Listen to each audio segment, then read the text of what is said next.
Bueno, arrancamos con el programa de hoy. Yo soy Fede Hola, Kakime. y hoy les traigo un tema que me pidieron la semana pasada y dije, ya que estamos, lo hago, lo preparo para el próximo programa y acá lo preparé. Me nombraron el Triángulo de las Bermudas. Por sí solo, digo, no es un tema como para desarrollar tanto porque ya como que pasó un poco el auge del misterio. Entonces empecé a investigar y encontré otros lugares misteriosos en el mundo. Así que acá les traigo algunos porque son un montón. Entonces seguramente vaya a haber una parte 2 y seguramente va a haber una parte 3 en algún momento. Empezamos por el Triángulo de las Bermudas. A mí este tema me encantaba de chico. Yo me acuerdo que me comía documentales enteros del Triángulo de las Bermudas. No sabía ni lo que era. Yo pensé que era un triángulo en el cielo o en el mar dibujado.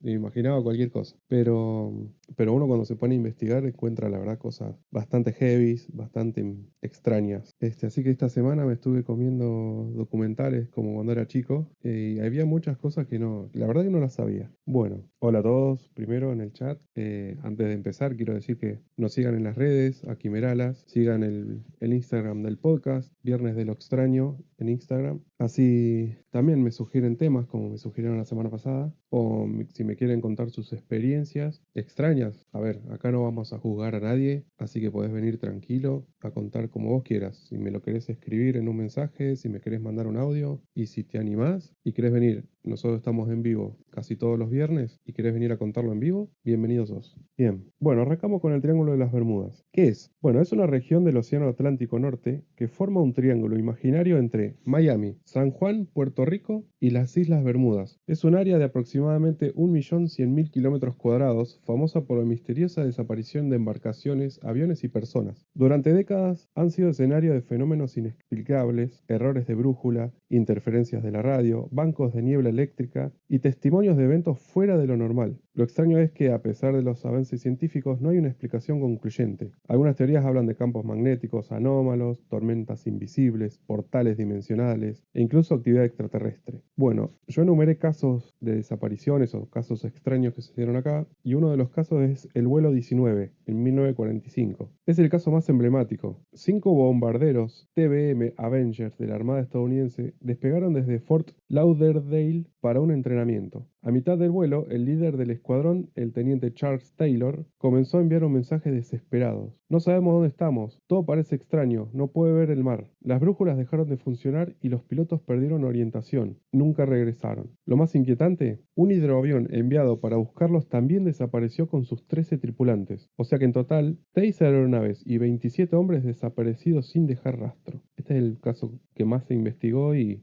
porque aparte, si hubiera sido que los aviones se estrellaron, no aparecen las partes, las piezas, los restos, no aparecen. Eso es lo más extraño de lo que pasa en este lugar, en el Triángulo de las Bermudas. Es como que caen a la nada, básicamente. Después tenemos el caso del USS Cyclops, en 1918. Un enorme barco de la Marina de Estados Unidos de 165 metros de largo transportaba más de 300 personas y 10.000 toneladas de manganeso. Zarpó desde Barbados rumbo a Baltimore, pero nunca llegó. No se encontró ni una tabla flotando, ninguna llamada, nada. Fue la mayor pérdida de vidas fuera de combate en la historia de la Marina estadounidense. El propio presidente Woodrow Wilson declaró: "Solo Dios y el mar saben lo que pasó con el gran barco". ¿Quieren ir comentando si conocen algún caso del Triángulo de las Bermudas? Teorías de qué puede ser. Yo tengo una, o sea, leí una teoría y es la que más acepté, digamos, a la que más fe le tengo. Ya se las voy a contar. Así que si quieren decir sus teorías, de qué pasa ahí, me lo pueden escribir y lo leemos. Bien. Bueno, el próximo caso de desaparición fue el de el Star Tiger en 1948. Un avión Tudor 4 de la British South American Airways desapareció sin emitir ninguna señal de socorro. Volaba desde Azores a Bermudas con 31 personas a bordo. El clima era favorable. El contacto se perdió a solo una hora antes de aterrizar. Nunca se hallaron los restos. La junta investigadora dijo: "La causa es completamente inexplicable bajo los estándares de la aviación moderna". Esto es 1948. Después tenemos el caso del Star Ariel en 1949, un año después. Otro Tudor 4, hermano del Star Tiger, también desapareció en la misma ruta. Volaba de Bermudas a Jamaica. El capitán envió un mensaje a los 20 minutos diciendo: todo funciona perfectamente, cielo claro. 5 minutos después, el avión se desvaneció. Ni restos, ni ruidos, ni SOS. Nada. Esto es muy extraño.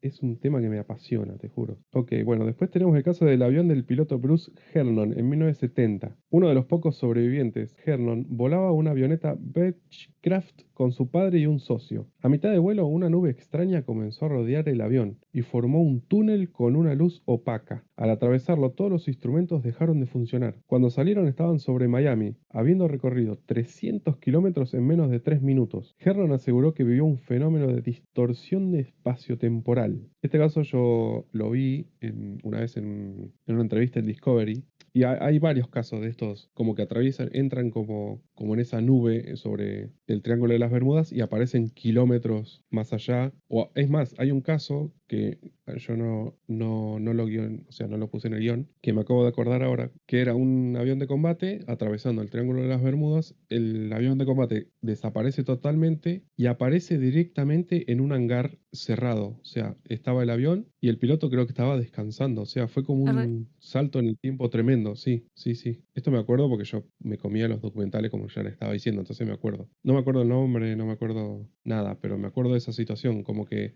en un momento a otro estaba sobrevolando el océano y minutos después resulta que encontraron el avión guardado en el hangar y el piloto descansando en la casa. Mm. Tenemos el caso del SS Marine Sulphur Queen en 1963. Un barco de 155 metros, cargado con sulfuro fundido, desapareció con 39 tripulantes. La última comunicación fue rutinaria. El barco simplemente se fumó. Solo se encontró una balsa vacía días después, pero nada más. El caso sigue sin resolverse y el informe oficial termina con estas palabras: el misterio persiste. No se puede excluir la posibilidad de un evento extraordinario. O sea, ya las investigaciones oficiales del gobierno casi siempre marcaban que algo fuera de lo normal había pasado. O sea, era la única explicación que le podían llegar a encontrar en ese momento. Mm. Después tenemos la patrulla de caza Escuadrón 441 en 1950. 4 aviones Grumman F-8 se adentraron en la zona del triángulo y comenzaron a fallar simultáneamente. Uno logró volver y el piloto reportó: las brújulas giraban como locas, eran como si estuviéramos atrapados en un vórtice. Los otros 3 se perdieron para siempre. Esto de las brújulas pasaba mucho en un lugar que se llamaba la zona del silencio, yo les hablé. De hecho yo no lo agregué hoy porque yo ya les hablé de este lugar, pero existen esos lugares donde las brújulas se vuelven locas, o creo que acá en Argentina también, en el Chaco, creo que hay un lugar así. Lo voy a investigar cuando toque lugares extraños de Argentina. Les spoileé algo que les iba a contar más tarde.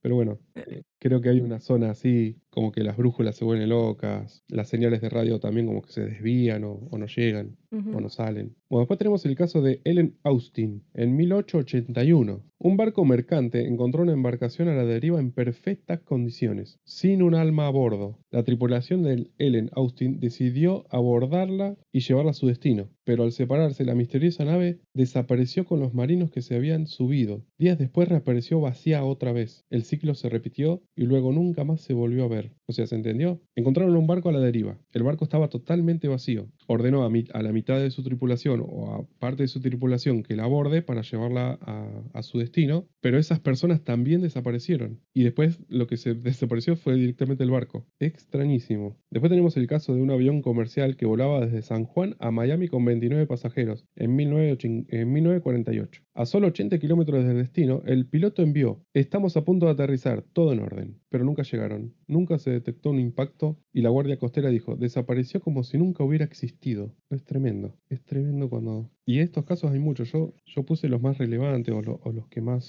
más información tenían. Porque hay muchísimos, muchísimos. De barcos y aviones, muchísimos. De hecho, hubo un tiempo donde esquivaban directamente esta zona. Creo que lo siguen haciendo muchas empresas. No sobrevuelan ni las navegan. Aparte, el mar ahí es como muy bravo, ¿viste? Se pone oleajes muy fuertes. Es una zona muy complicada para navegar. Pero no explicaría los aviones. O sea, cada explicación que le han dado no explicaría ciertas cosas. Por ejemplo, algo afectaría a los aviones, pero no tendría por qué afectar a los barcos. Claro. Y viceversa. Sí, como que no Entonces, concuerda nunca. claro. Bueno, y por último les traigo el caso de el carguero Rubicon en 1944. Un buque cubano fue encontrado flotando sin tripulación cerca de Miami. Todo estaba intacto. las pertenencias, la comida servida en las mesas, incluso el perro del capitán, pero no había señales de violencia. Se cree que navegaba a través del triángulo. El misterio nunca fue resuelto. Bueno, yo les recopilé varias teorías y se las separé en teorías científicas y teorías paranormales, por así decirlo. ¿Cuáles son las teorías científicas hasta el momento? Porque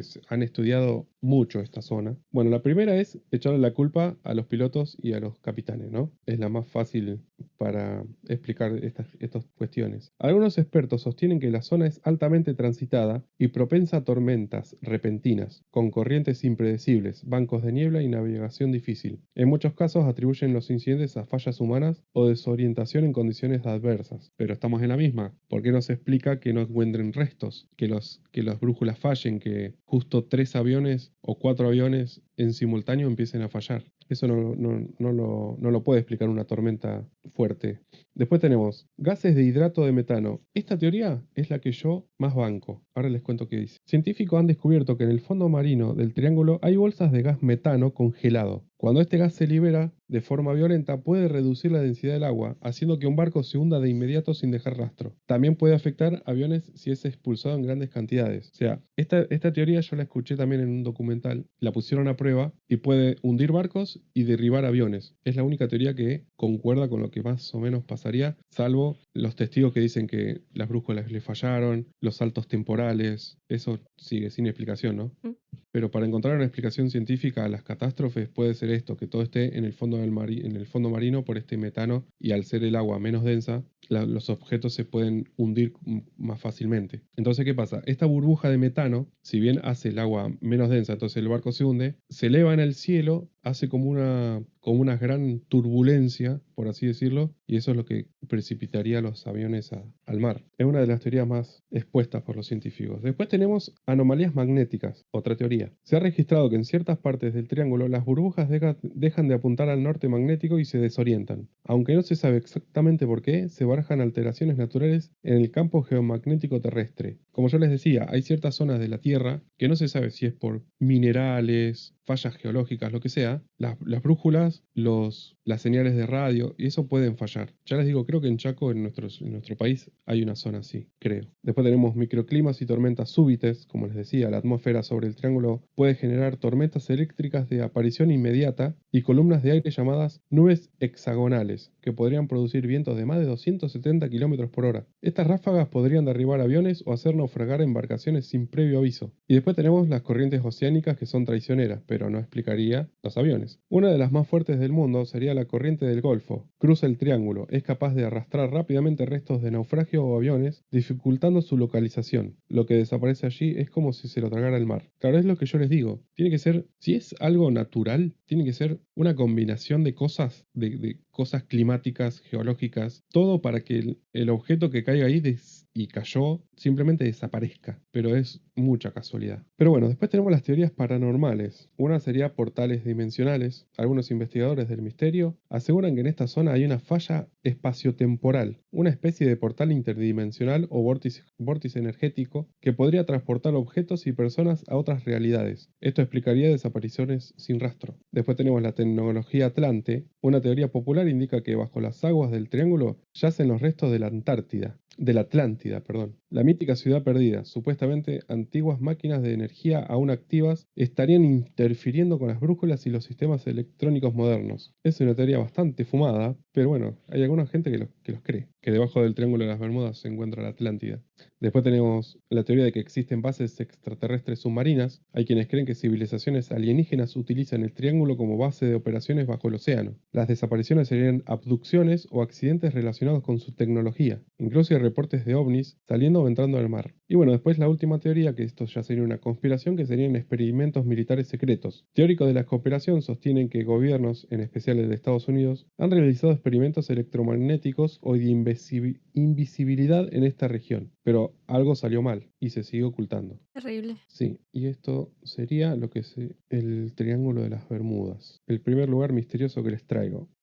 dice Chido, un poco fuera del tema, pero no estaría... espera, es que no hay comas y no sé si está bien leído así. No estaría bueno avanzar en la navegación y dejar de lado la brújula. Creo que es el sistema más eficiente que tiene. Mientras tanto voy a tomar agua. Bueno, el próximo lugar misterioso que les tengo, yo creo que acá no muchos lo han escuchado porque no es muy popular. De hecho, yo no lo conocía hasta hace muy poco que lo escuché en un podcast, que es la Cueva de los Tallos. ¿Alguien la conoce? ¿Alguien ha No me escuchado suena, la verdad. hablar? Cuando yo les cuente, aparte, quién la ha visitado, van a decir, wow, cómo no se conoce de antes. Yo la verdad que no tenía ni idea de este, hasta este año que lo escuché en un podcast y lo investigué un poco. Y bueno, esta semana me puse a investigarlo a fondo y la verdad que es muy raro. Bueno, ¿qué es la Cueva de los Tallos? La Cueva de los Tallos se encuentra en la provincia de Morona, Santiago, en la selva amazónica del Ecuador. Su entrada está ubicada en un risco de más de 60 metros de profundidad y su interior se extiende por kilómetros de galerías naturales y artificiales. Fue llamada así por los tallos, unas aves nocturnas que habitan en su interior y que son cazadas ritualmente por los indígenas Shuar. Ya les voy a contar quiénes son los Shuar más adelante. Pero más allá de su geología impresionante, la cueva esconde secretos que han desconcertado a arqueólogos, científicos y exploradores durante décadas. A ver, ¿por qué es tan misteriosa esta cueva? La verdadera razón del interés internacional comenzó con el relato de un excéntrico explorador húngaro-argentino llamado Juan Moritz. En 1969, Moritz afirmó haber descubierto dentro de las cuevas de los tallos una biblioteca metálica, con láminas grabadas en una escritura desconocida, así como estatuas, sarcófagos y túneles artificiales que parecían hechos por una civilización tecnológicamente avanzada. Moritz firmó una declaración legal ante notario afirmando su hallazgo, pero jamás reveló la ubicación exacta. Dijo que lo había hecho con permiso y guía de los indígenas Shuar, quienes desde entonces guardan con recelo el acceso a la cueva. Los Shuar son la población indígena que vive en la zona. Desde ese momento la cueva fue relacionada con teorías sobre civilizaciones perdidas, contacto extraterrestre y conexiones con la Atlántida o incluso con los Anunnaki. Yo en la temporada 1 les hablé un poco de los Anunnaki que supuestamente vienen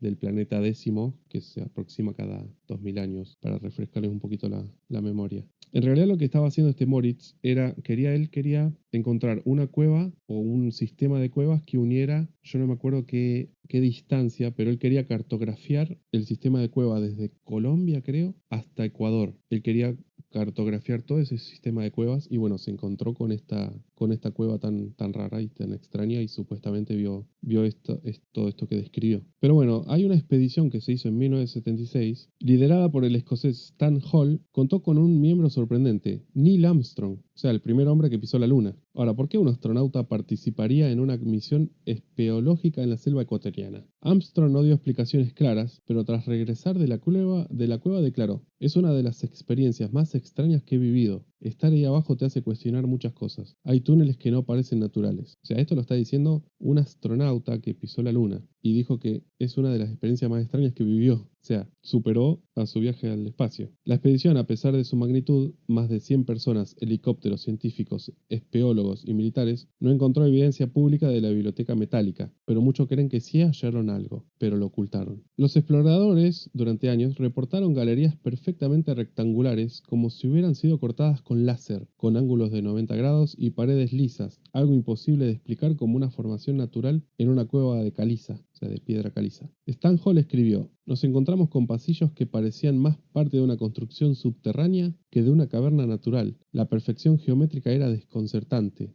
De hecho, para entrar a la cueva tenés o sea, los lugareños, los aborígenes que viven ahí, tienen una serie de lianas y como escaleras muy precarias hechas con palos y ellos van bajando así a la gente porque ellos solo saben bajar ahí. Mm, Tienen que atarlas de la cintura, yo lo vi cómo bajan.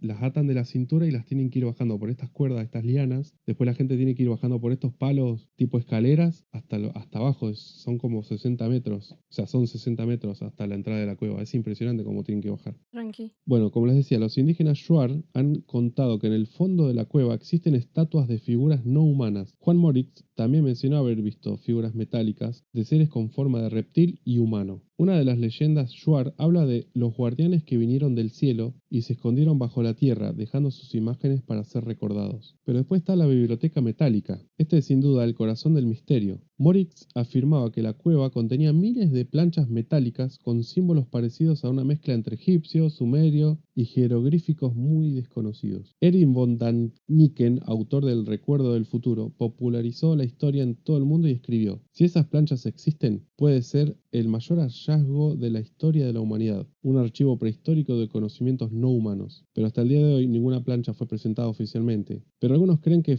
fueron ocultadas por intereses superiores, obviamente, ¿no? Bueno, en estas cuevas también hay avistamientos paranormales, de luces, y hay desapariciones bastante extrañas. Indígenas y militares ecuatorianos reportaron durante décadas luces que salían de la cueva, como si algo tecnológico o desconocido se encontrara en su interior. En 1990, un guía Shuar llamado Tenk se internó solo en la cueva y nunca volvió. Su compañero relató: vimos una luz blanca que se encendió dentro de la cueva y luego desapareció. Jamás encontramos el cuerpo. Desde entonces los ancianos Shuar advierten: hay cosas ahí abajo que no quieren ser encontradas. ¿Pero qué pasa en estas cuevas? ¿Qué teorías hay? Bueno, científicamente lo que hay son formación natural con erosión hídrica, o sea que es un lugar peligroso, exageraciones o malinterpretaciones de las formas regulares, malentendidos culturales entre exploradores y los relatos de los Shuars. Esto es científicamente, obviamente, ¿no? Pero ¿qué pasa con las teorías paranormales? Bueno, restos de una civilización perdida o extraterrestre, conexiones con los Anunnakis y antiguos astronautas, que esto yo voy a hacer un programa aparte, especial de los antiguos astronautas y los Anunnakis. La biblioteca metálica es una prueba de que humanos modernos no fueron los primeros seres inteligentes en la Tierra y que la cueva forma parte de una red de túneles que conectarían Sudamérica con otras partes del mundo como Egipto y la Antártida.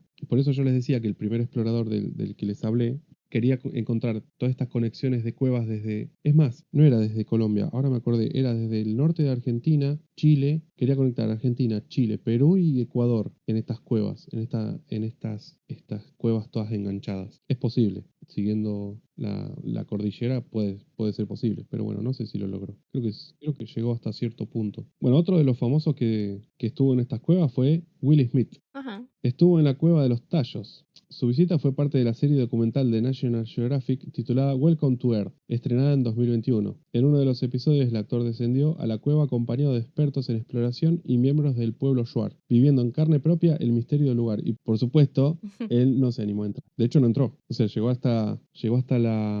hasta la entrada y no quiso bajar por los... Yo lo vi ese programa. No quiso bajar con los cosas en la cintura. O sea, fue en helicóptercito, llegó hasta ahí arriba, se sacó la foto y se fue. Sí, sí. ¿Qué nos dijo Will Smith? Bueno, dice: pocas veces una estrella de Hollywood se anima a dejar la alfombra roja para enfrentarse a la oscuridad absoluta, la humedad de la selva y el misterio de lo inexplicable. Les recomiendo que vean el documental de Will. Está muy bueno. O sea, esta serie de documentales que hizo. Pero bueno, como les digo, no entró. O sea, lo que dijo fue: esto es otra dimensión. Literalmente te sentís como si estuvieras entrando al corazón de la Tierra y no sabes si algo te está observando. Dice que Smith quedó impactado por la inmensidad, la estructura aparentemente artificial de algunas galerías y el silencio sepulcral que solo se rompe por los chillidos de los tallos, las aves que dan nombre a las cuevas. Esto lo encontré hoy a la tarde y me puse a ver el video y la verdad que no muestra mucho, la verdad.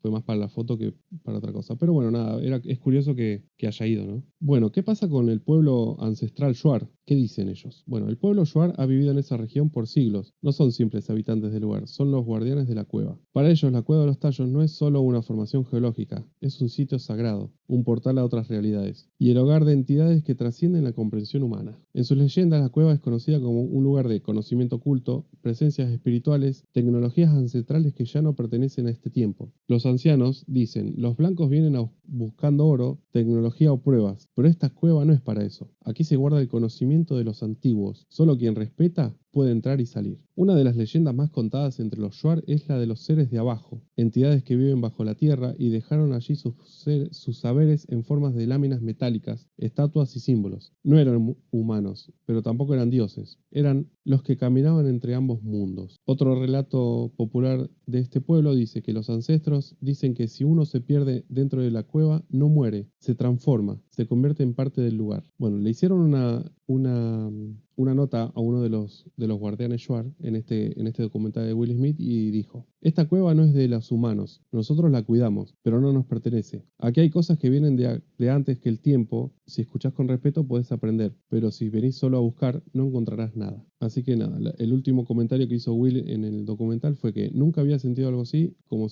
es como si el lugar me hablara y me dijera que no estoy preparado para entenderlo. Eso dijo como cierre, digamos. Así que bueno, ¿qué pasará en esta cueva? No sé si lo vamos a saber algún día. Nunca se sabrá. Pero que es extraño, sí. Sí, esto de Will Smith lo encontré hoy a la tarde. Y me puse a chusmear un poco el documental que hizo. La verdad no lo conocía. Y está bastante bueno. Te los recomiendo. Así que lo quise agregar. Se ve que el algoritmo de YouTube me espió que estaba buscando cosas de la Cueva de los Tallos. Y justo entré a YouTube para buscar otra cosa y me apareció. Mm. Así que me vino bárbaro. Lo agregué ahora al final de la tarde. Bueno, el próximo lugar misterioso que les traigo, que seguramente la mayoría lo debe conocer, es las líneas de Nazca o la zona de Nazca. Bueno, esto queda en el corazón del desierto peruano. Se extiende sobre una vasta planicie entre los valles de Nazca, yace uno de los enigmas más intrigantes del mundo antiguo, las líneas de Nazca. Dibujos colosales, algunos de hasta 300 metros de longitud, surcan la tierra desde hace siglos. Desde el aire aparecen majestuosas, un colibrí perfecto, un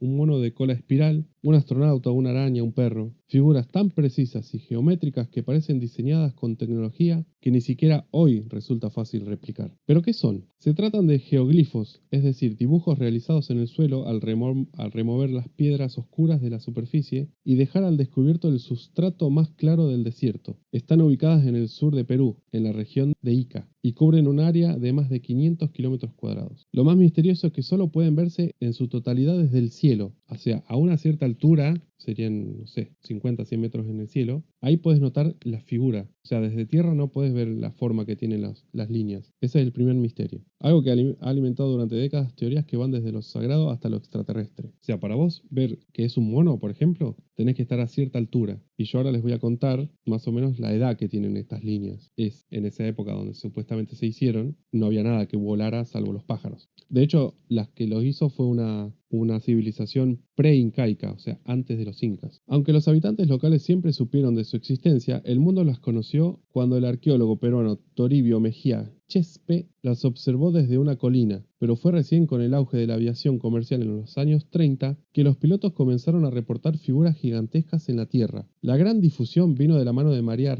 Reiche, una matemática y arqueóloga alemana que dedicó más de 50 años de su vida a estudiar, medir y proteger estas líneas. Dormía junto a ellas, las trazaba con cuerdas y hasta barría el desierto para conservarlas. Por eso las recuerdan como la dama de las líneas. Esta mujer se mudó al lado, o sea, se hizo una casita en medio del desierto y las cuidó como oro. Por eso les digo, no se conocía hasta que aviones veían las figuras. A esa altura se podían ver, más o menos. Eso es lo extraño de esto. Pero no solo el misterio nos encierra en esto de las líneas, sino que pasaban cosas raras. Y aparte hay, por ejemplo, había líneas que representaban animales que no eran de la zona, ni siquiera del continente. Bueno, acá les enumeré casos extraños que pasaron en este lugar. Y hay un jeroglifo de un astronauta. Ellos le dicen el hombre búho, pero vos lo ves y es un astronauta, dibujado. En una ladera rocosa aparece la figura de un ser humanoide con ojos enormes y brazo alzado, como saludando. Algunos investigadores, como Erich von Däniken, lo interpretaron como un ser alienígena, mientras que otros creen que representa una deidad o un chamán con máscara. Lo curioso es que esta figura se sale del estilo habitual y parece más un mensaje dirigido al cielo. Bien, después tenemos que la alineación con solsticios y constelaciones. Estudios astronómicos han mostrado que muchas líneas se alinean con los solsticios y con estrellas importantes como Sirio o las Pléyades. Algunos geoglifos parecen marcar los puntos exactos del amanecer o el ocaso en días específicos del año, lo que sugiere un conocimiento avanzado de astronomía. También hay luces extrañas y orbes en la zona. En 1982, un grupo de arqueólogos reportó haber visto luces flotando sobre las líneas durante una expedición nocturna. Años después, varios turistas y pilotos afirmaron haber visto orbes luminosos que se desplazaban en línea recta sobre los geoglifos sin dejar rastro alguno. O sea, ¿no? El misterio no solo se centra en los dibujos estos, sino que pasaban muchas cosas extrañas. Bueno, en el año 1996, luego de un sismo moderado, quedó al descubierto una figura que había sido cubierta por sedimentos, una especie de espiral rodeada por triángulos. Lo curioso es que esta figura no encajaba con el estilo típico y parecía ser aún más antigua. O sea, hasta no muchos se siguen descubriendo, de hecho, líneas en este lugar. Bueno, pero ¿quién las hizo? ¿Y con qué objetivo? El origen de las líneas se atribuye a la cultura nazca que floreció entre el año 200 a.C.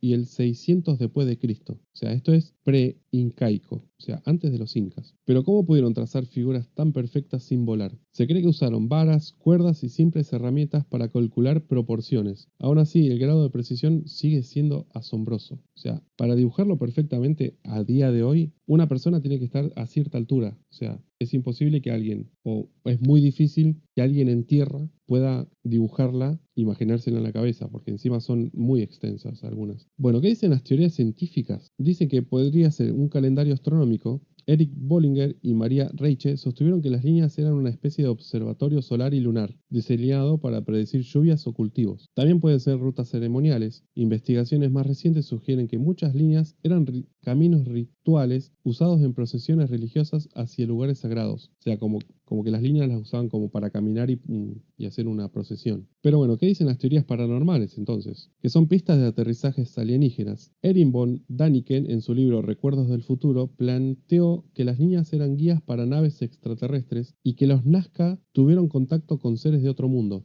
De hecho, en este lugar, yo les voy a contar en otro tema, encontraron unas momias o supuestas momias, porque hay una controversia enorme de que si son reales o no, con formas humanoides, o sea, con formas no humanas. De hecho, dicen que los primeros estudios de ADN dicen que no son humanas, pero las formas son como humanoides. Se encontraron en este lugar, en Nazca. Se llaman las momias de Nazca. Alguien si quiere ir leyendo el tema, yo prometo en algún programa este año se los voy a contar. Pero bueno, también dice que pueden ser mensajes para los dioses. Otros creen que al ser visibles solo desde el cielo, las figuras eran mensajes o ofrendas visuales para las deidades celestiales. Bien, ahora les enumeré ciertos dibujos o sea, qué dibujos hay para que vean que hay animales que no corresponden al lugar. Esto, acuérdense que es al sur de Perú hace 2000 y pico de años. Por ejemplo, hay un colibrí de 93 metros de largo, que es una de las más famosas. Después tenés un mono de 135 metros con una cola espiral y dedos muy exagerados. Hay una araña de 46 metros, representa a una Ah, especie de araña amazónica no local, como les digo. Hay un perro de 50 metros con orejas largas y una pose en alerta. Hay un cóndor de 135 metros, alas desplegadas, estilo estilizado. Hay una ballena, acá está el primer animal extrañísimo porque ¿de dónde van a ver una ballena, no? En esa región, de 65 metros.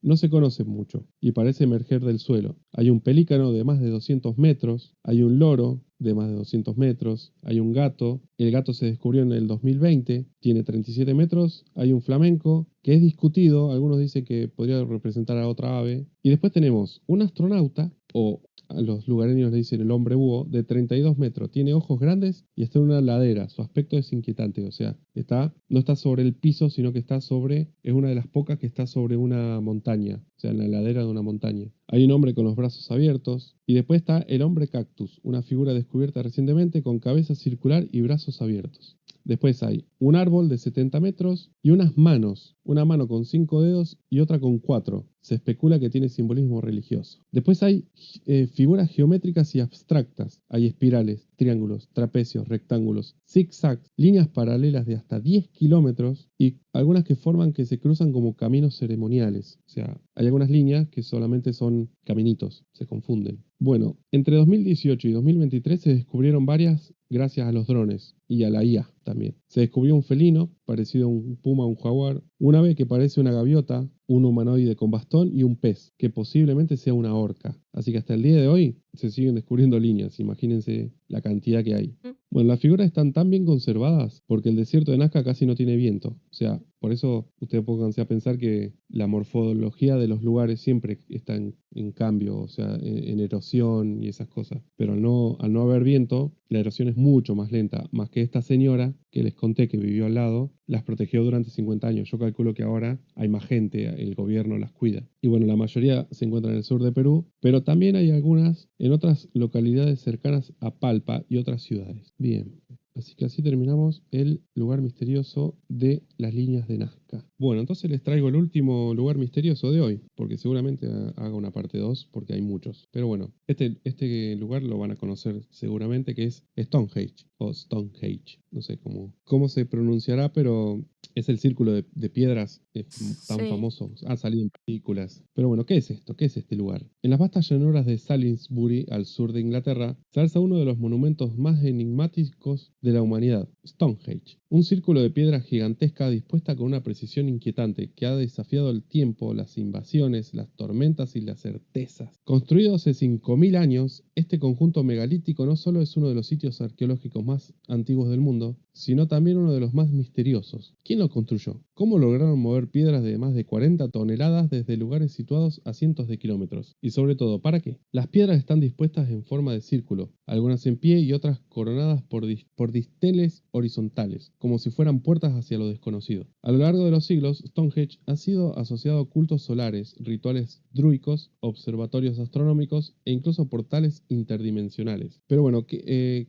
teorías existen sobre este lugar? ¿Para qué lo usaban? ¿Para qué sirve? ¿Por qué lo hicieron? La primera teoría es que es un calendario astronómico. Muchos arqueólogos sostienen que Stonehenge fue diseñado como un gigantesco calendario. Su alineación con los solsticios permite predecir con precisión los ciclos solares y lunares. Es una especie de observatorio prehistórico. También puede ser un templo religioso. Otros creen que fue un lugar de culto donde se realizaban rituales a los dioses del cielo y de la tierra. Algunos restos óseos hallados sugieren posibles sacrificios. Hay otra teoría que propone que era una especie de santuario de curación, donde los enfermos acudían con la esperanza de ser sanados por las energías de las piedras. Las teorías más esotéricas hablan de la ayuda de seres sobrenaturales o incluso extraterrestres. El propio Erich von Däniken, famoso por su hipótesis sobre antiguos astronautas, incluyó a Stonehenge como prueba de visitas alienígenas en la antigüedad. Algunos investigadores del fenómeno paranormal creen que Stonehenge sería un vórtice energético, un punto de cruce entre dimensiones. Las brújulas se alteran y algunos testigos aseguran haber sentido que el tiempo se detiene dentro del círculo. ¿Pero quién lo construyó? La versión académica más aceptada indica que fue construido por diferentes culturas a lo largo de milenios. Las primeras estructuras datan del año 3100 a.C.,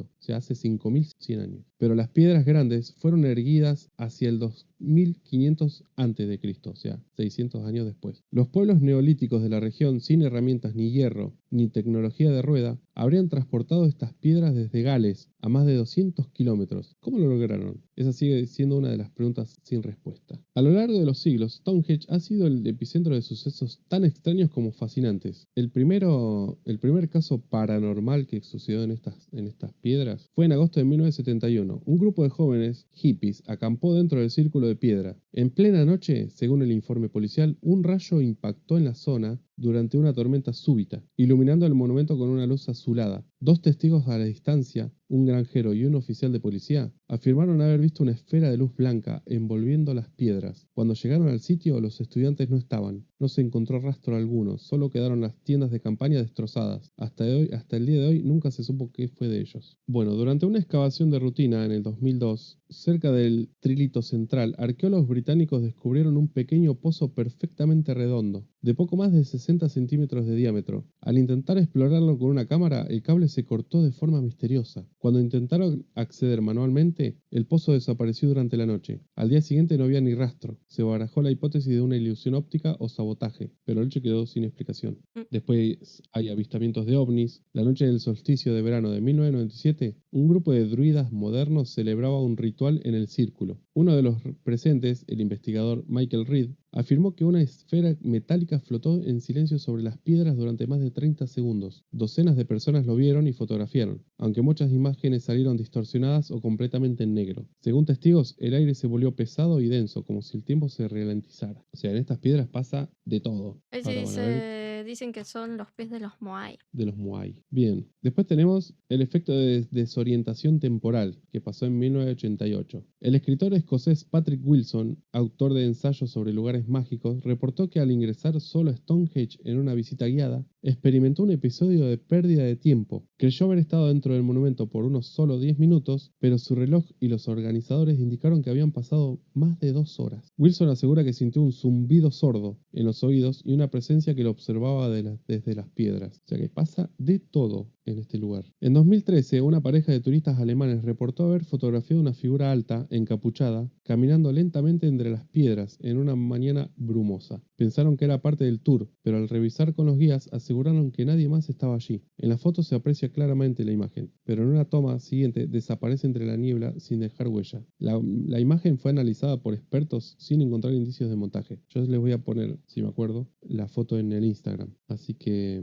Pero bueno, este es el único Stonehenge en este lugar, o sea, el único que existe, y la respuesta es no. Hay uno en Egipto, pero data de mucho antes. O sea, en pleno desierto del Sahara, cerca del sur de Egipto, se encuentra Nabta Playa, un círculo de piedras alineado con precisión al solsticio de verano. Data del año 4800 a.C., o sea que es más antiguo que Stonehenge. El arqueólogo Fred Wondorf declaró: las alineaciones astronómicas de Nabta Playa son demasiado precisas como para ser casualidad. Es un calendario celeste tallado en la tierra. O sea, ustedes ven, comparan las imágenes, o sea, las imágenes desde arriba de Stonehenge y este lugar y son muy similares. Es como si los hubieran hecho las mismas personas. Igual que en Alemania. Descubierto por imágenes satelitales en los años 90, el círculo de Goseck es una construcción de madera y tierra que también marca el solsticio de invierno. Se estima que fue construido alrededor del 4900 a.C.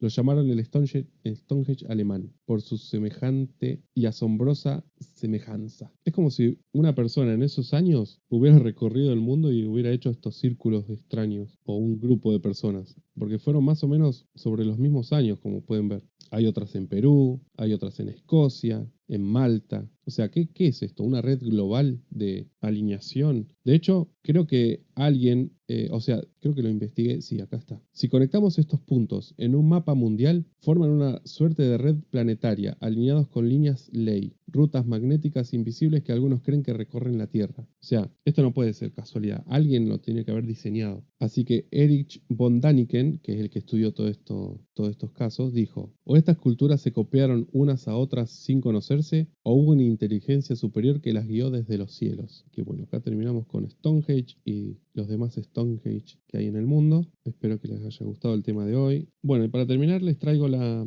noticia de la semana. Muy bien. Bueno, la NASA confirmó este lunes 1 de julio de 2025, ya que en YouTube y en Spotify nos van a escuchar atemporalmente, el hallazgo de un objeto interestelar que ahora se cataloga como 31 Atlas, detectado por el telescopio Atlas en Chile. Se trata del tercer objeto interestelar identificado en la historia, luego del Oumuamua, que ese objeto, en algún momento vamos a hablar de ese objeto, se dice que ni siquiera era natural, que pasó en 2017, y pasó otro, el 21 Borisov, en 2019. Bueno, este objeto viene obviamente de otro sistema solar, no es de acá. Se mueve a una velocidad de entre 60 y 68 kilómetros por segundo y actualmente se encuentra cerca de la órbita de Júpiter, a unos 670 millones de kilómetros del Sol. Su perihelio, o sea, el punto más cercano al Sol, está previsto para fines de octubre de 2025, estimado entre el 29 y el 30 de octubre, cuando pasará entre las órbitas de Marte y la Tierra, aunque más cerca del planeta rojo, a unos 210 millones de kilómetros. Su máxima proximidad a la Tierra va a ser de 240 millones de kilómetros aproximadamente, así que no hay peligro. Ok. Pero bueno, es el tercer objeto interestelar que se observa en estos años. Y ya explico, ¿qué es un objeto interestelar? Básicamente es un objeto que va viajando en línea casi recta por el universo y no pertenece a este sistema solar como sí pertenecen, por ejemplo, los cometas. Los cometas, si bien se van muy lejos del sistema solar, vuelven, o sea, tienen su propio, no me sale la palabra, su propia órbita alrededor del Sol, los cometas. No son objetos Mm. interestelar, o sea, no pertenece a nuestro sistema solar. Por eso estos objetos son más peligrosos que los que ya conocemos, porque estos objetos aparecen de la nada con una trayectoria totalmente diferente al resto. De hecho, cuando se acercan al Sol cambian la trayectoria y se van para otro lado. Son como una bala perdida, digamos, por así decirlo. Así que bueno, esta es la noticia de la semana. Síganos en redes, a Quimeralas, al Instagram del podcast Viernes de lo Extraño, y me pueden escribir sugiriendo temas, como me sugirieron el de hoy. Me pueden contar sus experiencias, si se animan en vivo, por audio, escrito, como quieran. Así que bueno, me escriben. Nos vemos la próxima. Hasta luego.